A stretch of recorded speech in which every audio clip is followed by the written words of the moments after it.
Welcome to the Impact Recovery Podcast. I'm your host, Sarah Pritchard. This is a podcast where we dive deep into the real, uncensored truth about addiction, recovery, and everything in between. No sugarcoating, no judgment, just honest conversations that can help lift up the solution.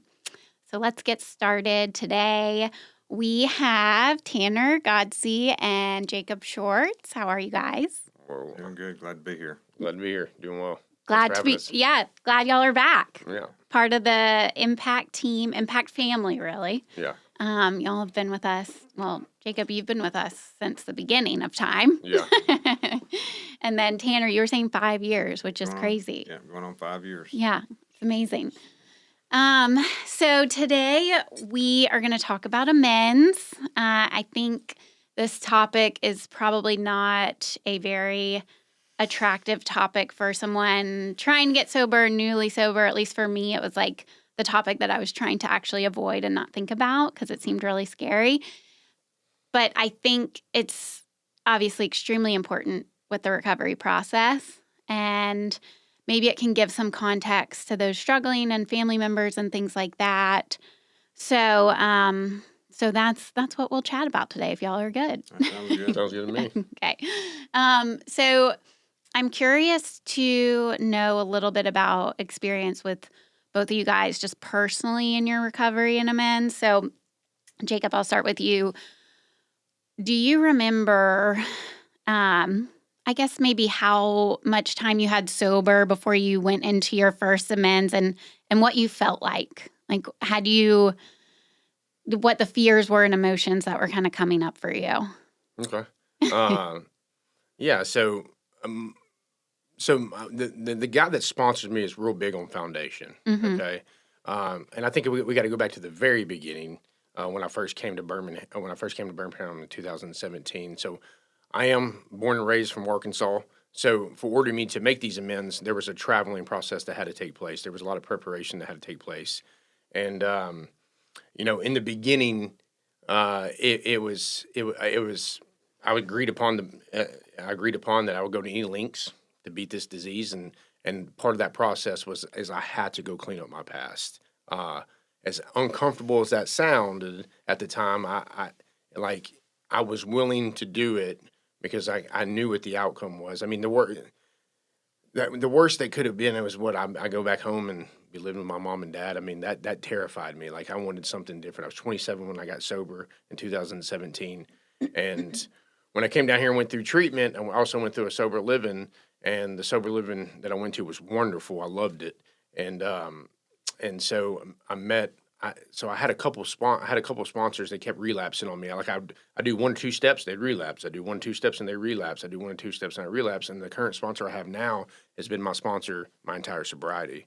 And so I want to point something out. I think that's important that you share that because you stayed sober during that time, right, even though your sponsors were relapsing. Yeah. And so it shows that this program isn't like human dependent, right? Like, you obviously had this foundation and something was keeping you safe and protected. 100%. And I think there was something inside of me. There was a hunger that was inside of me, and that kept. And something that I learned very early on was, I think in recovery and sobriety, typically what we tend to do is, I think we're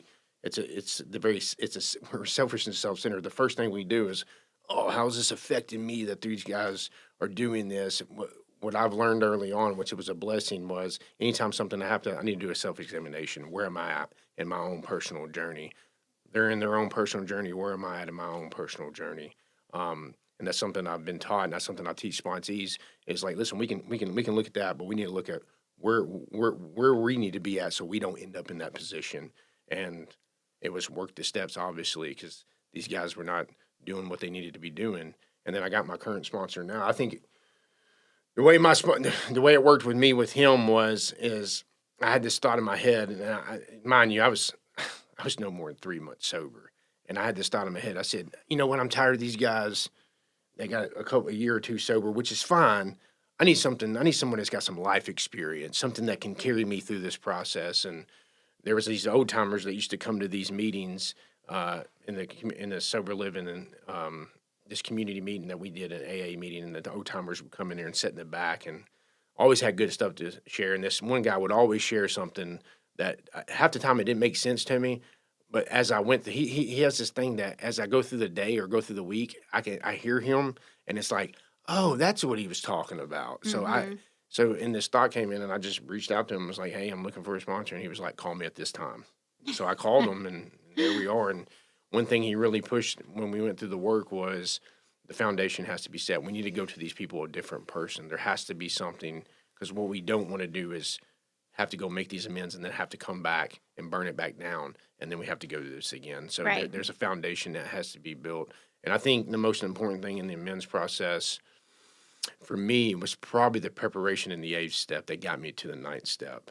Because I was just talking to my sponsor just before I came in here about talking about the 8th step as a preparation, because I think for me, that was the most important thing, is setting these things up. Like, it was a whole ordeal to get the hotel, get the rental car. In the beginning, I did not go back by myself.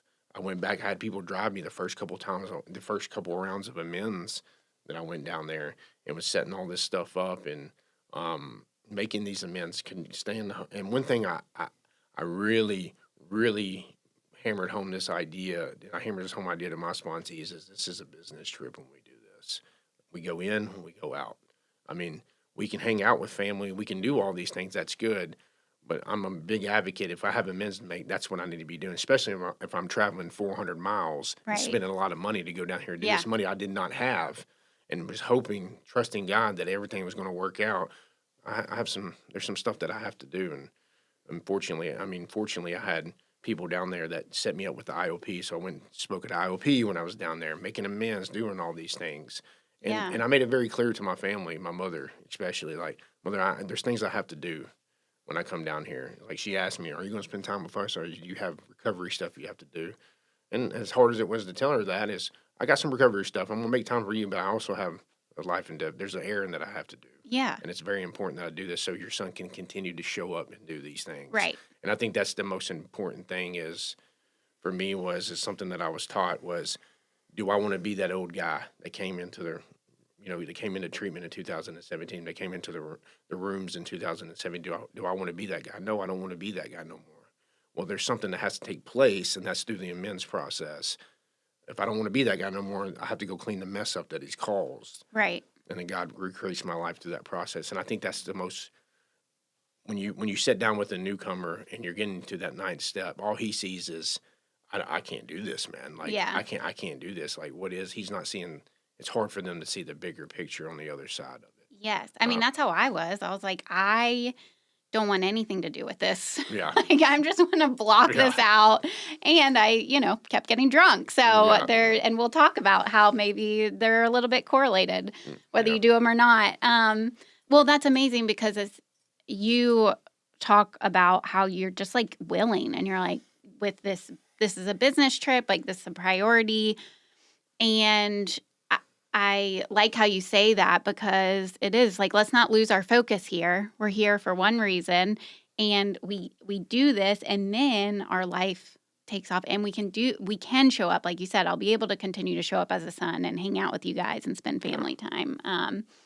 Tanner, what about you? When you were going into your men's, how much time did you have, and how did you feel going into them? Were you willing, like Jacob? So, just to preface this, some of this stuff we may be bouncing off each other. We've got the same sponsor. I've had the guy who Swartz works with today. He's been my sponsor since the very beginning of my sobriety, and back to what he was talking about, the foundation, and talking about sponsorship and being led through this by somebody. I think that is the most important piece, right? Because I don't know how to go and approach these people in a way that I may cause them harm again, or just really still showing up how I used to show up, and making an apology. Right? Yeah.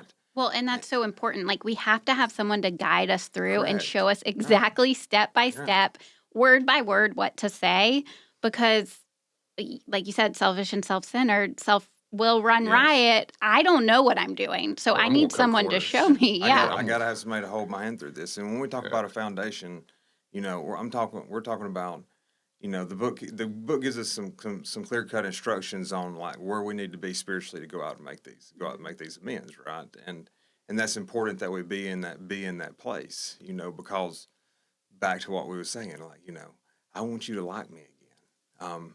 I want you to, I want to be in a relationship with you again. You know, I mean, that can very much be the driver behind some of these amends for people, which is not what we're here to do. We're here to solely clean off our side of the street. That way we can move forward in our life. You know, I see the amends process as, you know, it's almost like, and this, it starts to pull apart in the fourth and fifth step, but it is almost like my past is pasted over my present and in my future, Mm-hmm. you know, Yeah. and that begins to have some separation in when I begin to see some truth about myself and gain some awareness in the fourth and fifth step. But where I really start stepping out of my past and really moving forward and, you know, seeing God show up in my life is when I go out and start making these amends to, you know, to people and cleaning up. I mean, I've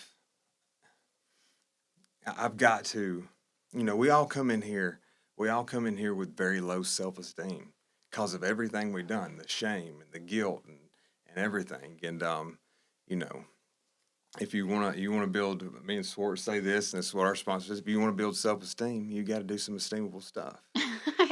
You know? So true. I love that. And you gotta, you know, I mean, and going and sitting down with, you're going and sitting down and confronting your character defects and confronting, you know, what's causing your failures in life, you know. So until I do that, you know, I'm just kind of stuck. Yeah. I'm stuck.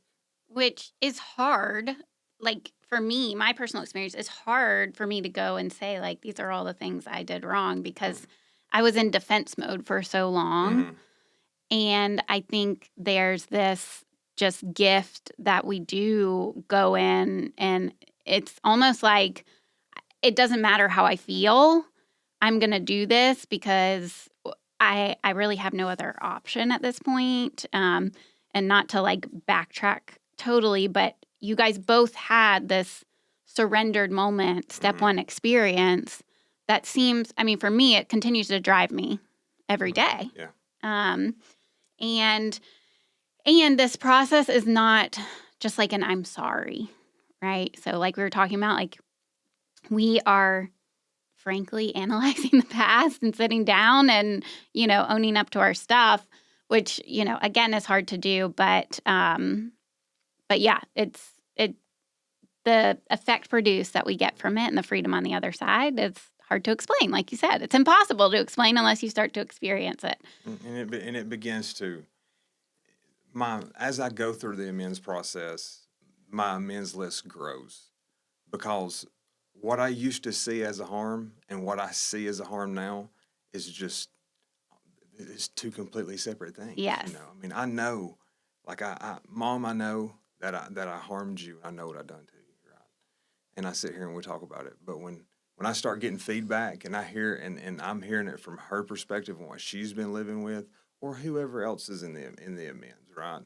And I can hear the pain and just all that, you know, it really, no, I didn't know. And I didn't know how I harmed you. I did, but I didn't. Yeah. And it begins to change and the way I and it begins to open up, right? The way I'm seeing other people in life. And it's you know, God really shows up through Yeah. this process. It's amazing. It is. Swartz, explain to us why amends are so important and it's directly correlated with someone's long-term sobriety. Absolutely. Or just even, well, yeah, I'll stop there and let you finish. So, yeah, once again, it goes back to the first step.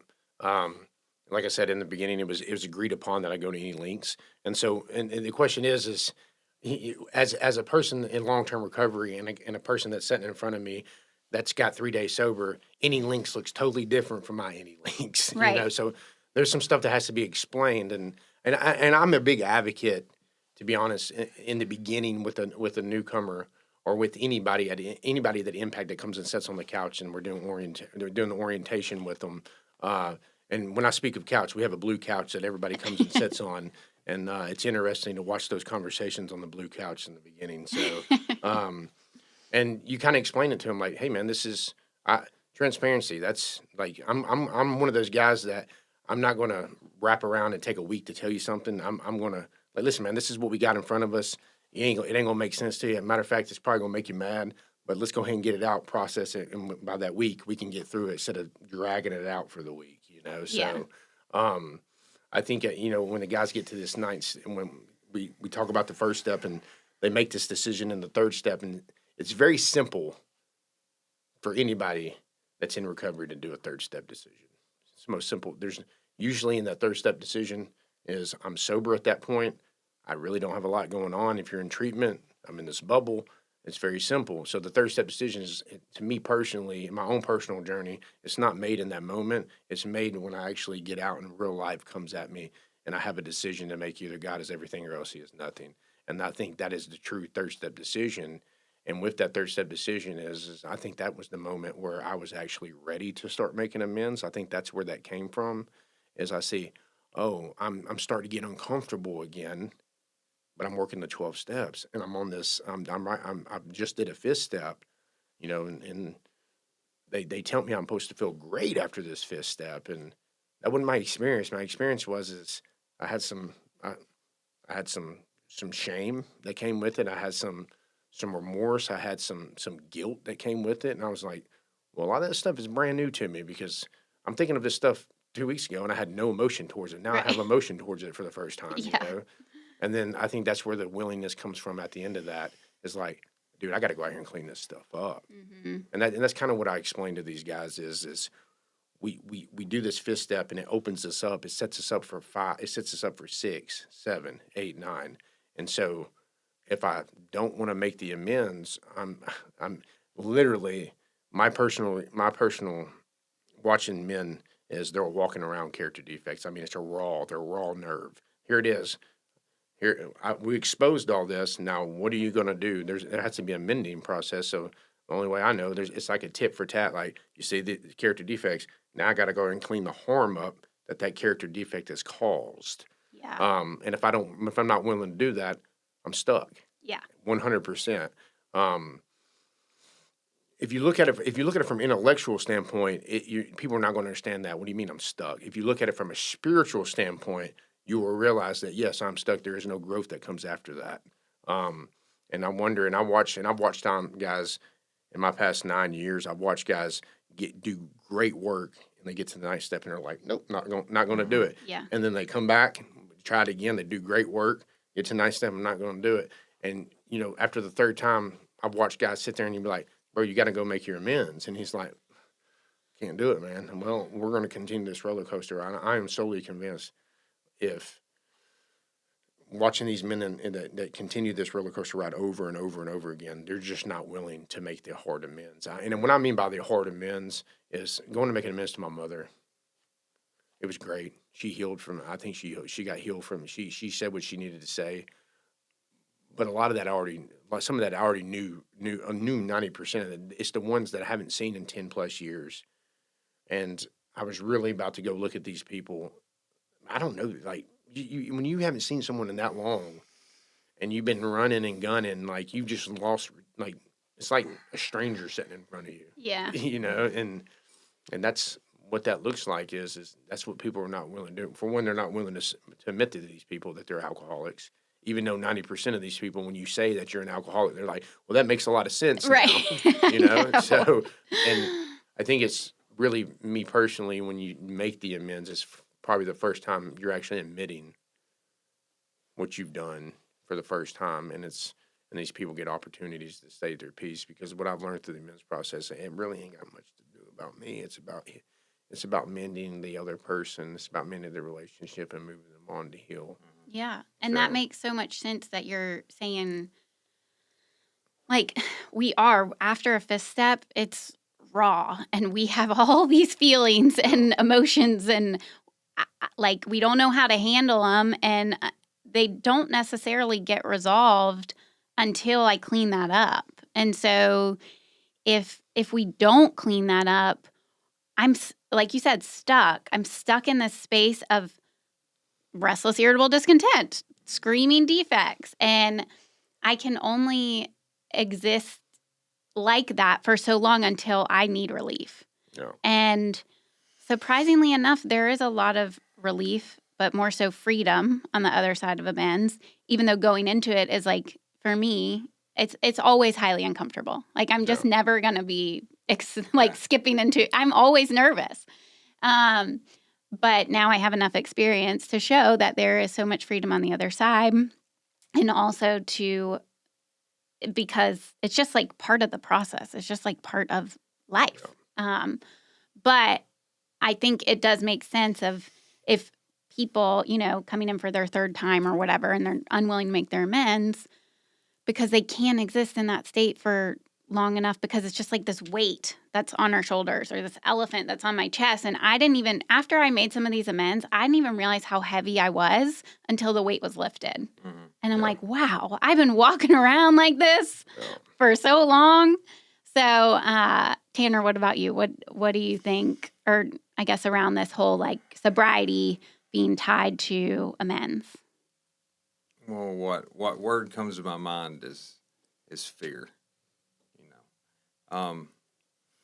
Fear is the reason that I owe these amends. Fear is the reason that my world gets small sometimes with the people around me. My life gets really small. Fear is the reason that I continue to drink. Has a big part in it.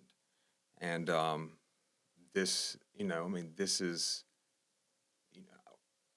time doesn't heal me, right? Whether it be from my addiction or spiritually, like just time doesn't make me better, right? There's action that's got to be taken, and I think about responsibility. For me, and anybody that I've worked with, part of the problem is we're scared to death. Yeah, we're scared, and we're scared of everything. Yes, especially right when we go back, try to start integrating, going back out into life, and there's just not a bypass around this. There's just not. There's not. I'm gonna pray and I'm gonna meditate and I'm gonna wake up one day and be have grown spiritually to a place to where I can just roll into these amends and knock them out, or maybe not even have to make them. Like it just doesn't. Right. It just doesn't work that way. Yeah.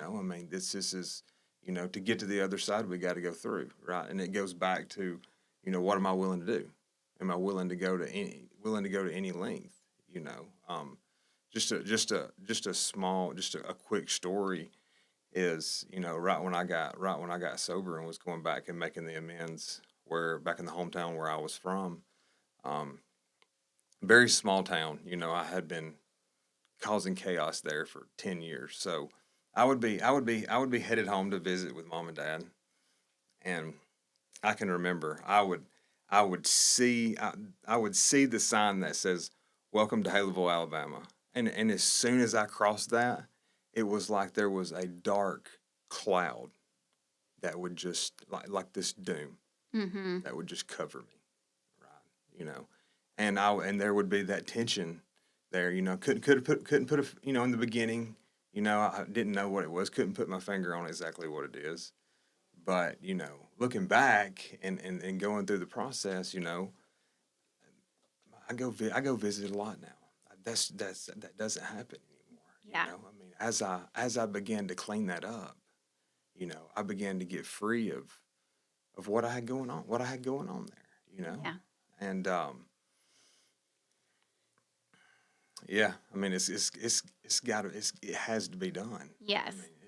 There is no way around it. It's got to be done. And my default position my entire life was, it's uncomfortable.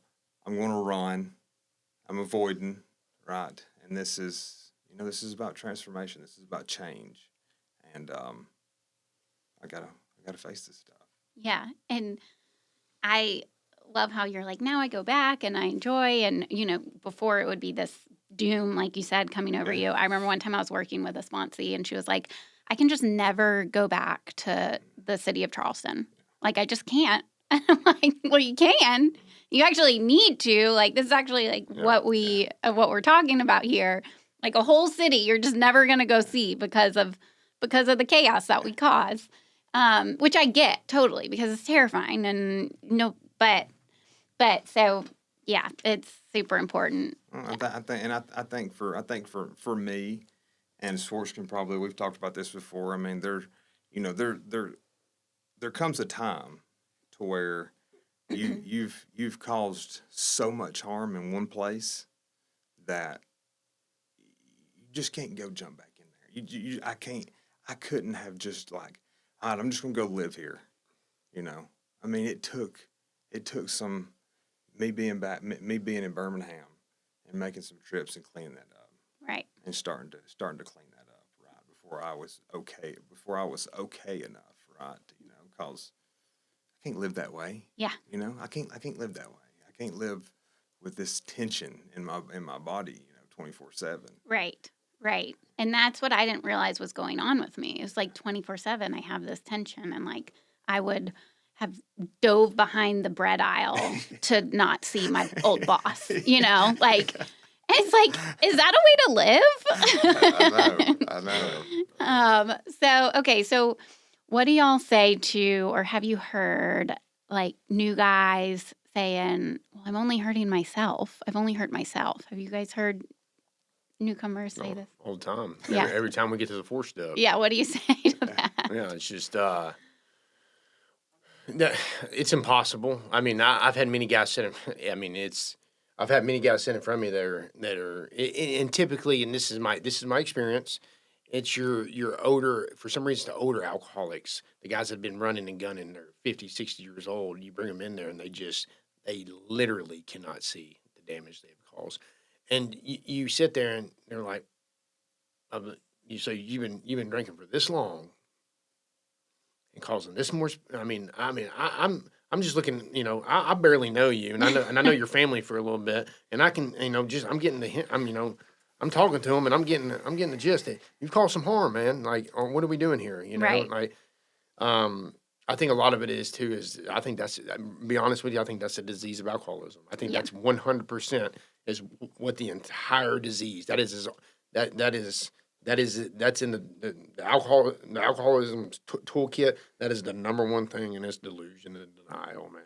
100%. It sells you this idea that you're in control and that you're not harming anybody. Yeah. I think that's the biggest thing that it sells you. And I watch it time and time again. And I think that's what our job is. Not only what we do at Impact, but as a sponsor, is we need to look at this, man. This is like, we have to dive deep in that, because that is the solution to solve this problem, is in that. And typically when a guy is running from that, and that's a good indicator as a sponsor, like when a guy's completely in denial around that, I'm like, we got to go look at that, because I think that's where the answer is for you, man. It's like we're avoiding something that's so painful, or we're avoiding something, because I'm going to be honest with you, there's nothing that I've ever done that I don't look back on and go, I caused harm there. I mean, I can flip it, turn it sideways, and deny it all I want to, but it's still real life harm that I caused. And it's just any point after that, not recognizing that, it's just denial. Mm-hmm. And I think that's something that this program and what the 12 steps has taught me is that's something good that my sponsor does is you call him with a problem. He'll listen to you, and then he won't even acknowledge that. He'll just go right into you. Like, Right. Let's look at you. And for the next hour, you're going to talk about where you've been at the whole time, Right. And I think that's what you have to do with them is what it is around that, because I think that's what guys, a lot of them don't want to make the amends because they feel, and I get this a lot, but they've harmed me too. Yes. I think that's the Yes. number one thing. But they've done just as much harm as me. And in the book, in the literature says that is these people have probably harmed you, but it's not about them. It's about me. And typically my experience is if that has happened, majority of the time when you're making your amends, I've had this happen numerous times that people, they start apologizing to you what they've done after the amends process. And it's just a healing moment around that. But watching guys deny that is the ism of alcoholism. And that is the problem. That's why that people do not get well. Yeah. Is you're just not willing to look at it. They know. There's no way you don't know. Yeah. You know. I mean, you've been living in your mom's house for 20 years, you've been drinking yourself to death, aging your mother. I mean, there's no way that you do not know that. You know what I mean? So. Yeah. Yeah. What about you, Tanner? Have you heard guys say that before? Yes, and my response to that is, that's ridiculous. That is ridiculous. Moving on. That's right. It goes back. I really don't have a lot to add to what Swartz said about this piece of it, but it goes back to step one. Mm-hmm. It goes back to step one around this powerlessness piece of this. When a guy's truly accepted that, he seems to be open to influence and can see this kind of stuff. Right. One thing that's helped me, and what I was thinking about a minute ago was like, only an alcoholic or an addict would ever even respond that way to, who have you harmed? I haven't harmed anybody. Yeah. Like nobody else. Like you could go to the grocery store down here right now and just walk up to any random person. And they'd be like, oh yeah, I've harmed. But Good point. it's one thing for some reason, sometimes I think people, they have a hard time. They're looking. I always say, I'll always ask them. I'll prompt a question. Where was you not perfect? And it seems to, if you can just kind of break the ice a little bit and get them to start seeing that, it'll kind of unfold. They can start seeing more and more. Yeah. If he's ready, right? This is timing God. Is a huge piece of this. Like, if he can't see it, he can't see it. It doesn't matter. I feel like Swartz is about the best person to dig this out of anybody. Yeah. And if he can't get to you, I can't get to you, Chad can't get to you. No one can. That's right. Yes. It's we may have to do this again. Right. It's just what it is, and that's so, and it's not okay, but that's okay. Mm-hmm. It takes what it takes to get me to a place, Right. to be able to see that. Yeah. And it is, because it's unfortunate we can not smash through someone's delusion where they can't see it. Yeah. We've seen it many times of just, you can give them all the information, you can tell them exactly what they need to do, point out every little, thing, but for whatever reason, people are just stuck sometimes. Yeah. And so that's just, I'm so grateful that we all had that gift of being open and willing to actually hear and follow direction from somebody else, because there are people that, for whatever reason, and probably fear, they're just not. But yeah, I even remember when I was in treatment, I was like, I'm only hurting myself, because I'm thinking of, my body is so unhealthy. I've been just like internally how I was feeling. It was so dark. And I'm like, nobody understands. Nobody gets this is all the thoughts that I'm feeling. So, and I've just been like in my apartment, in my condo, drinking, like I'm not hurting anybody.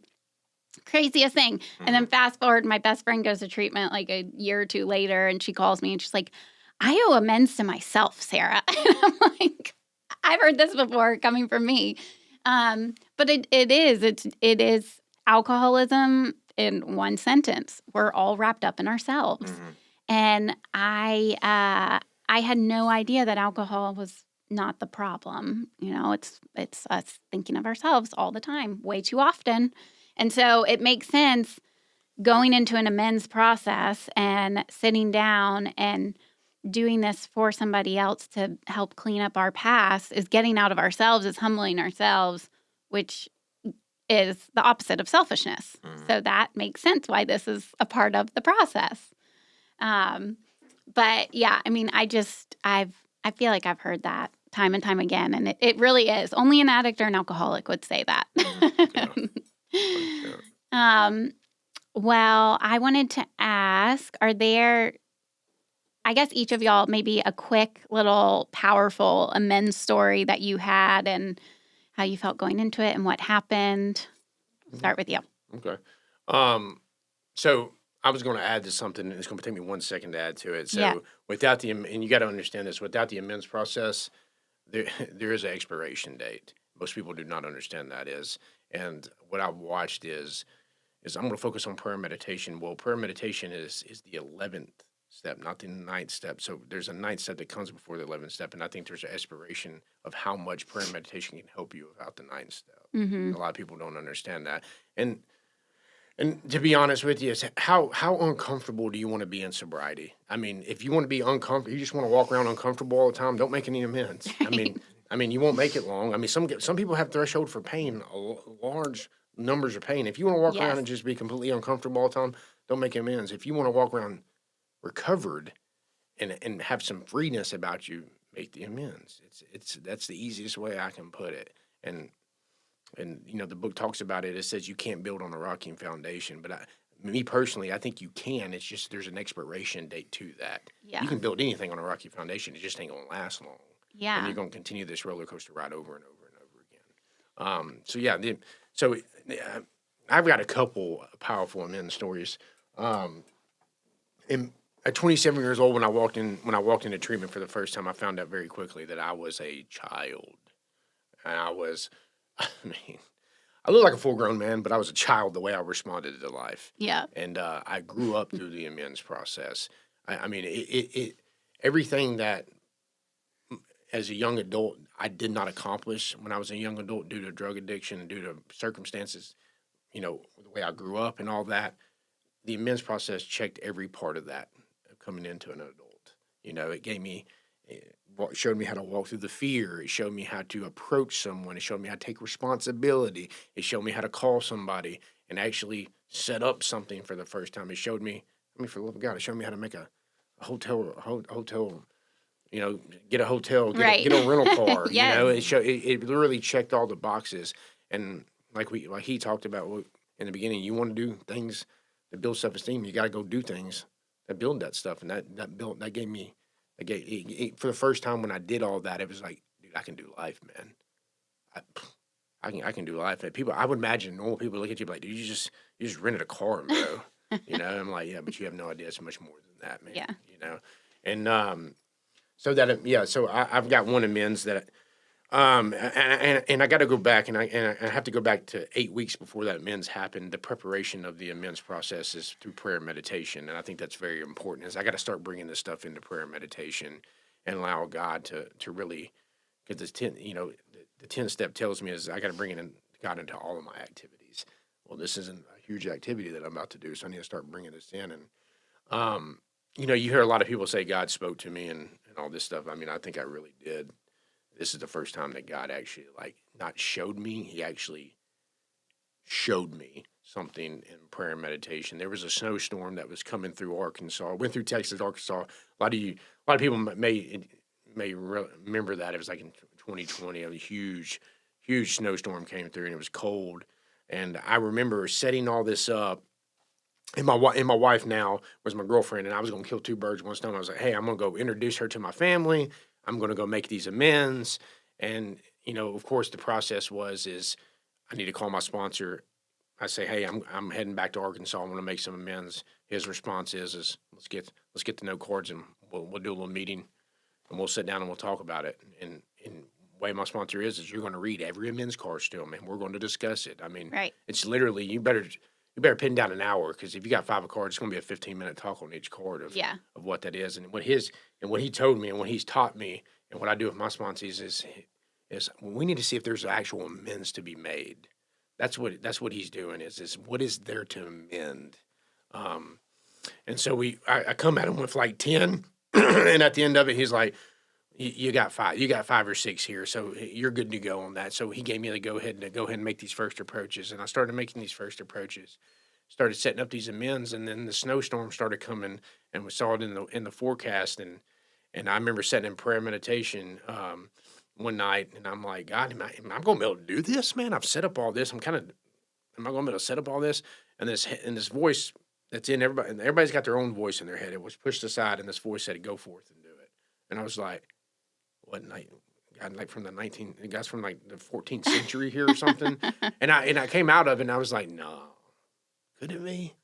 And then, when I have that "no, could it be" moment, I don't really rely on reason. I rely on my experience, and I think that's what most people miss is when God shows up in their life, they look at reason like that's a coincidence. That can't happen. Well, my Yeah. experience in the past 3 or 4 years is telling me that God has showed up every time, on time, when the time is perfect. I mean, He shows up and it's perfect after that. So I'm going to rely on that experience. I'm like, all right, I'm doing it. Let's run this thing. And as soon as we we wake up and we're about to leave. It's already starting to spring. It's already starting to drizzle, snow in Birmingham. I'm like, and of course, my wife is like, let's do it. I want to go and see some snow, Yeah. and she looked at me and she said, I'm driving. I was like, what do you mean you're driving? Like, you don't even know where we're going. Like, and she drove the entire way down there, and we went through snow I've never seen before. My wife's from Montgomery, Alabama, and it does not snow there at all. Right. And I don't think she's ever experienced coldness like that. And we drove, and she did just fine all the way down there. I mean, of course, it took a 6-hour drive, took like a day and a half to get down there because the roads are so bad and the highways. And I got video of us coming into Little Rock, and I mean, it's a blizzard. It's a 100% blizzard, and we literally had no problem getting down there, driving through all that. And she's never drove in snow, and she drove the entire way. And then when I get her down there, I get her in the hotel. It's like 0 degrees. It is cold. The wind chill. I've never seen it. I've never seen that much snow in Arkansas, and I grew up there and never seen it that cold. I don't know what was going on. Wow. And I get her inside, and I go, hey, babe, I'm going to go park the car. Within 10 seconds, I get the car stuck. So, and I learned something there. If I'm left making my own decisions, I'm always going to mess it up. And that was something that men's process, that a particular men's run taught me is she drove that far and never drove in and had no problem. But if I do it and I want to do it my way, I get about 10 feet and I got it stuck. And then these guys from Ohio that were some electricians the next morning or some linemen came out the next morning. All 10 of them helped me push the car out. And they were like, where we're from by before everybody got up, all this stuff would have been cleared already. And I was like, well, we're south. We're from the South, man. Yeah. We don't get snow like this, And people started canceling on me. And there was this one woman that she was a Christian woman, and they were good people to me. They were. It was my baseball coach's wife. My baseball coach prior to that had a stroke and passed away, and he was like a second father. He was like a father figure to me. Like at a young age, I played baseball and I was good. And his son were about the same age, and he was good. And he was like, "Hey, I'm starting this team. I think he called my dad. And was like, "Hey, I think your son would be good." And so through it was like 6. I mean, I knew him all the way through high school. And house burnt down when I was young. And they took me in as one of their own. I mean, they took me back from school. They were Christian. They were Christian people, and they clothed and bathed me. And Coach loved me as one of his own. And that's what we still called him Coach. It don't matter. He still coached to me, Right. And he passed away. And of course I set it up with her, and she was the only one. Everybody canceled, and she was still willing to meet me. And we had this. We set it up for a Waffle House, and they were closed, and so there was a Mexican restaurant across the street in where I'm from, and I'm the first one there. I mean, it opens at 11. I mean, of course, there's snow everywhere, and I'm out there at 10. I'm calling my sponsor. I'm like, bro, I am nervous, man. Like I made some tough amends, man, and I'm nervous, man. Like to do this, and I go in there and I sit down, and she shows up, and mind you, I haven't seen her in a lot of years.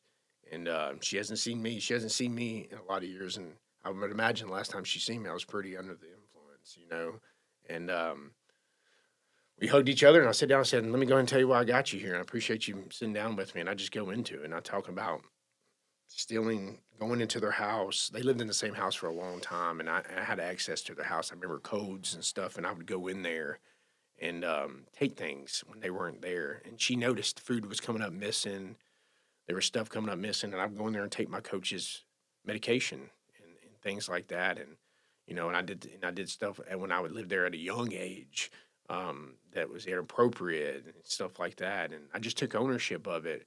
And when it was her time to talk, and I was like, is there anything I left out? She cried.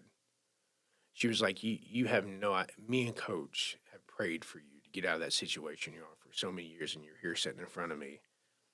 It's making me emotional right now. I know. I'm like, even when you're starting talking about driving through the snow, I'm like, I'm not going to be able to handle this one.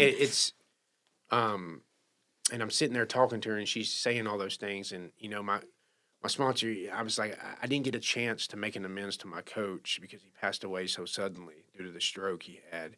And he was like, we can make an amends here with him, with her through, we can do this, kill two birds, one stone. And she went through there, and she said, she said her piece and all the things. And, she said something to me. She said, your coach had some health problems, and he was taking some medication, and he wasn't the Fred when he was on that medication that I knew, coach that I knew. And she said, she looked at me and she was crying. She said, you have no idea how much I needed this, as I've never told anybody that he was like that, not even his children. Wow. And she was like, you have no idea. She was crying. You have no idea how much I needed this. And after all that, we cried. We had we ate, and all the money. I estimated all the money. My sponsor's a real big guy. If you say you owe $100, we're going to add an extra 100 to it just to be sure. You know? So I was like, I estimated everything I stole from you, and I think this is how much it is. She goes, I don't want your money. I said, well, this is not mine. I need you to take it, or I can donate it. She was like, tell you what, I put in the offering at church.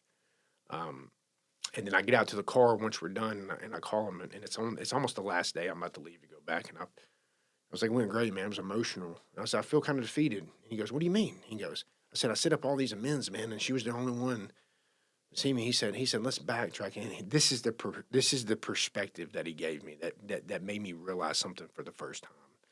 Is he said, let's backtrack to that moment in meditation where that voice said something to you that said, go forth and do it. He said, what if the whole point of you coming down here was for her to get free of that from her husband so she can move on and have her life after his passing? I said, oh, you're right, man. I said, that's the perspective I have to have. It's never about me. And that's 100% is what I've learned through this process is this is never about me. If it's left to me, I'm going to get stuck in the parking lot. And I walked through that fear, and he walked me through that fear. I was like, why? He's like, let's go back to the fear that you were so fearful of doing it.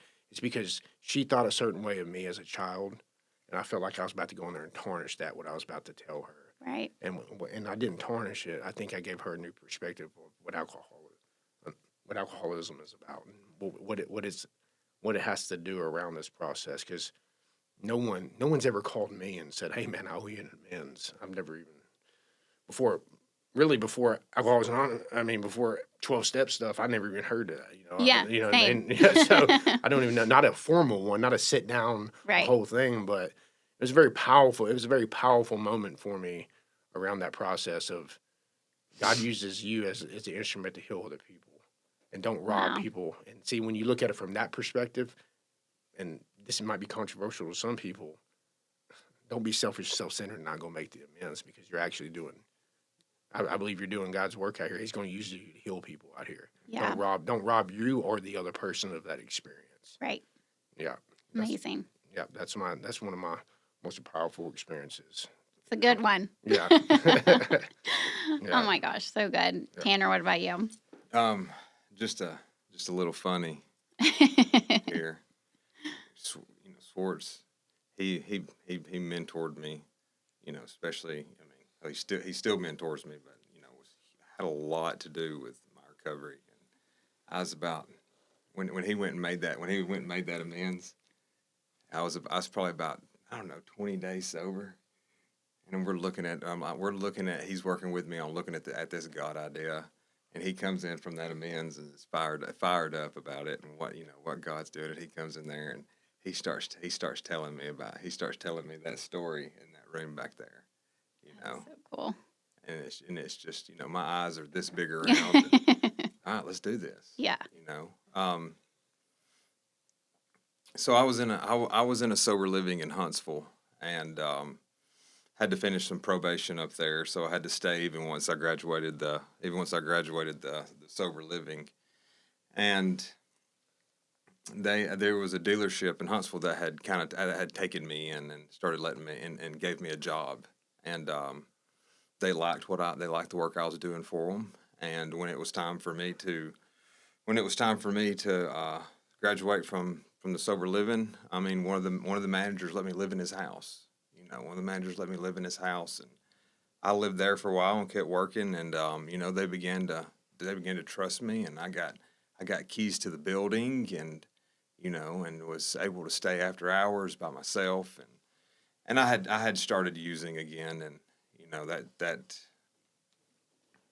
you know, I mean, what all comes with that, your immediately morals and all that just starts kind of crumbling Out the window. And you know, I started to, you know, when I started to, you know, started to miss work, lie about why I was missing work, show up to work, you know, high, stole a lot of stuff, thousands of dollars worth of stuff from them, and you know, and they was just good people to me. It is very strange how I have just had a lot of good people in my life, even when I was being a knucklehead, you know. Yeah. And this was one of them. I mean, you know, he was always trying to have my back and help me. They ended up sending me to another treatment center and paying for it, and then had a house rented when I got out of treatment for me to live in and still work for them. And you know, and I was still doing everything that I do when I'm in active addiction, because you know, I mean, I started using again as soon as I got out of treatment that they sent me to. And anyways, you know, I get sober and it's time to make amends, you know, and obviously they're on the list. And I schedule, you know, I make a first approach and schedule a sit down with them, and I go meet, and you know, I go over the amends with them, you know, and this is what I've done and took advantage of you and yada yada yada. And then I had the money, and I pulled some money out of my pocket in an envelope, and I said, you know, and I took advantage of your trust, and I stole all this, and I can't pay it all now, but you know, here's a good start. Yeah. Can we set something up? And sorry to stop you, but I think that's a good point to make, because if we owe money, the ego wants to come with the lump sum and be like, here you go. But 9 times out of 10 or 99% of the time, we're not going to have that lump sum. And so to have something to show for, and then like set up a payment plan or whatever, which the ego doesn't like, you know. But anyway, sorry, keep going. No, I'm going to talk about that here in a minute. I completely agree with that. So, you know, he wasn't going to accept the money, you know, and in a lot of words, I pretty much told him, I said, look, you know, because he was just proud to see me doing well, and he had never had anybody come in and tell him about this stuff, you know. I mean, this guy's over car salesman and everybody, you know, I mean, he's seen a lot, and he's never, you know, and he's like, no, don't, you keep the money, and don't, and I'm like, you know, in a lot of words, I pretty much said, I know you think I'm losing, but I'm gaining. I need you to take this, you know. And so, you know, that I probably made, you know, and here's the thing is, I set up payments with him. It was to drop $100 off at the end of the month until my debt was paid off, and I showed up like clockwork. And I showed up like clockwork and paid that. And that went on for, that probably went on for 4 years that I was making the payments. And this past Christmas, you know, I was getting close to having it paid off. And this past Christmas, he called me, and he's like, would you be interested in coming down here to the dealership on Christmas? We have our Christmas party, and speaking to everybody. And so, you know, it's what am I supposed to, of course, I mean, you know, I mean, no matter how much fear or whatever I'm in of doing that, you know, I see that nowadays as like, that's like God saying, all right, Tanner, you be here this day at this time.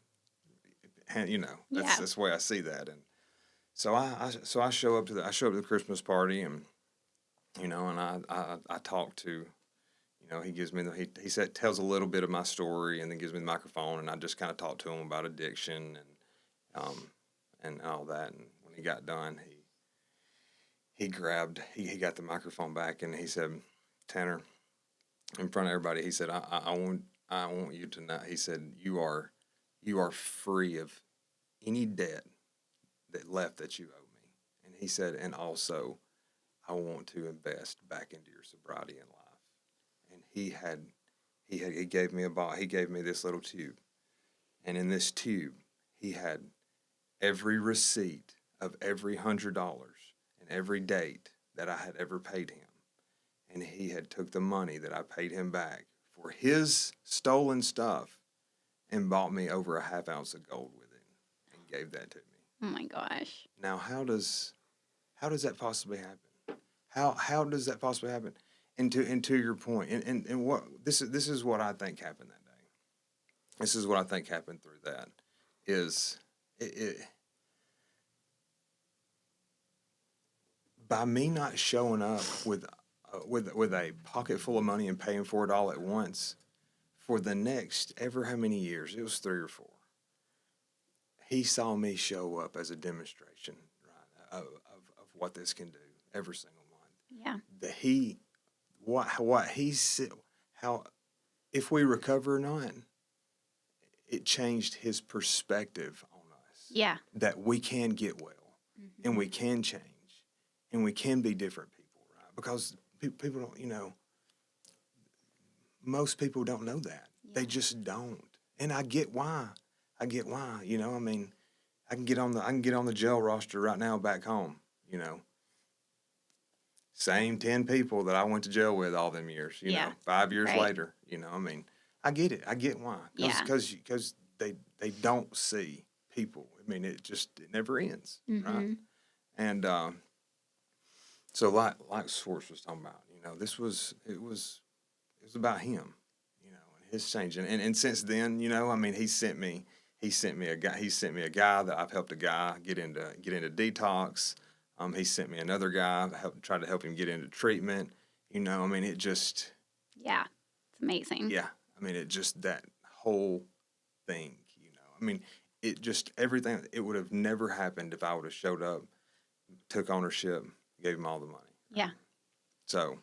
I love it. Yeah. That's amazing. It just makes me think of Adam's always talking about, like, if everybody did this, every drug addict and alcoholic did this, the quote unquote stigma would be so changed because of stories like you guys just shared, like superheroes, like showing up, being incredible people, which we always are deep down, but the 12 steps just brings that out, and to show up and just, I think that it would, because we see the 10 guys on the jail roster for 5 years, that's what most people see. Or not most, but a lot. So anyways, so thank you guys for sharing and being vulnerable and truthful. I think it's going to help a lot. Is there any final thoughts you want to touch on? Or? Yeah, I got something that came to mind when you were just talking is I think what's most misunderstood in the 12 steps is the in between work, the preparation work. And I'm very big in this. It's not what you do around everybody. It's what you're doing behind closed doors. What is the preparation for the storm that's coming? Do you want to weather the storm safely, or does it want to be like you want to be rocking back and forth? And the only guarantee I can give myself is the preparation before the storm gets here. Because this storm, everybody goes through storms. It's life. Right. You know what I mean? Do you want to be prepared, or do you not want to be prepared? I'm just not in that. I'm not in the risk-taking mode anymore, and it shows very much so with my daughter. Like, my daughter be standing up on the bed jumping. I dive to go get her, and my wife's like, "What are you doing?" I'm like, "I don't want her to fall off." I'm like, just the risk reward on some stuff is just not there. I'd rather do it every day and just have it, and then when I need it, I don't have anything. I'm just not in that position anymore. And I think that's what it is we can go make amends, which is very important. We have to make amends. But if I do absolutely nothing for the preparation, nothing will change. Yeah. And I think that's the most important thing. I think God shows up when the preparation is set. So Yes. Mine would be to the listeners and to the families. I mean, I'm sure there's going to be some families that hear this, and one of these days, maybe hopefully very soon, that whoever their loved one is comes and makes amends to them. My advice would be honest. Yeah. Don't this. Oh, it's okay. It's okay. I know you didn't mean to. That's not helpful. We need to hear the truth because it wasn't okay. Right. Tell us that it wasn't okay. Yes. And how that it affected you. We need to hear that. It changes not only me, but it changes the other person as well. Yeah. So just be honest. Be honest in that process. Yeah. Amazing. Well, thank you guys. It was great. Thanks for having us. inviting Yes. Yeah, it's fun. And thank you for tuning into another episode. I hope today's conversation has inspired you, opened your mind, maybe even your heart a little bit. And remember, you're not alone. If you found this episode helpful, share it with someone who needs to hear it. Don't forget to like and subscribe. We have all of our impact information below. Until next time, keep making an impact. Bye, y'all.